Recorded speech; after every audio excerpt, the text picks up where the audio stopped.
Баршаңызға қайырлы күн, құрметті көрермендерім. Менің арнама қош келдіңіздер.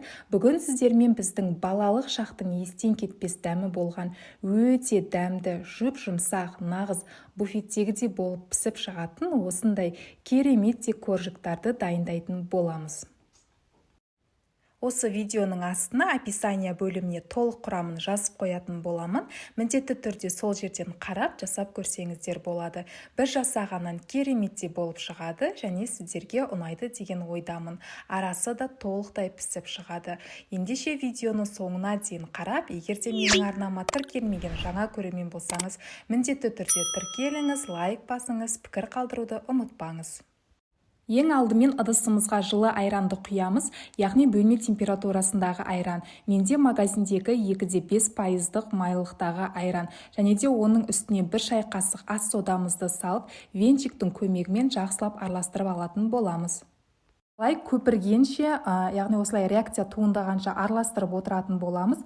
Егер де сіздерде магазиннің айраны болмай, үйдің, яғни домашний қою айранын қосатын болсаңыздар, онда коржиктарыңыз тіпті керемет болып шығатын болады. Енді осының үстіне сұйық майымызды құямыз. Сұйық майдың орнына сары майды ертіп құйсаңыздар да болады. Оның үстіне құмшекерімізді саламыз. Енді жақсылап венчиктің көмегімен қантымыз, яғни құмшекеріміз толықтай ерігенше араластырып алатын боламыз. Асықпай жақсылап венчиктің көмегімен араластырып алыңыздар. Біздің қосқан қантымыз толықтай еруі қажет. Ал ендігі кезекте ұнымызды алдын ала електен өткізіп дайындап аламыз. Және де осының үстіне 1 шай қасық разрыхитель, яғни қопсытқышымызды салып, ұнымызды саламыз да жұп-жұмсақ етіп қамырымызды илеп дайындап алатын боламыз. Бізде осындай жұп-жұмсақ қоймалжыңдау қамыр иленіп шығуы қажет. Енді осы қамырымыздың бетін жауып, 10 немесе 20 минутқа демалдырып қоятын боламыз.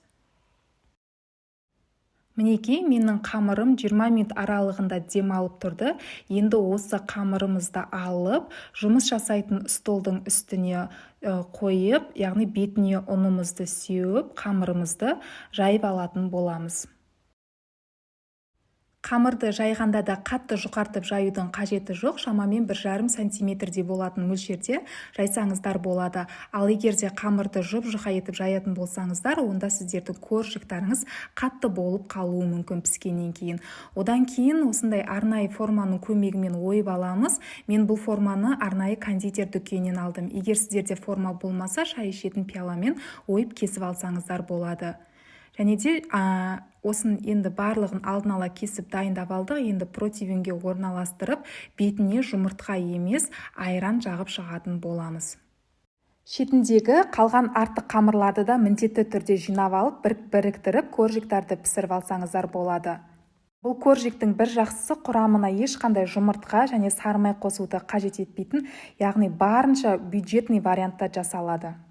Коржиктарымызды алдын ала 180 градуста қызып тұрған пеште 15-20 минут аралығында пісіріп алатын боламыз. Мінекей біздің коржиктарымыз пісіп дайын болып шықты. Міндетті түрде жасап көріңіздер, өте нәзік, жұмсақ болып пісіп шыққан. Кезінде мектепте, яғни буфеттен алатын 5-10 теңгелік коржигіміз дәл осы. Міндетті түрде арнаға тіркеліңіз, пікір қалдырыңыз, лайк басыңыз. Назарларыңызға үлкен рахмет, құрметті көрермендер.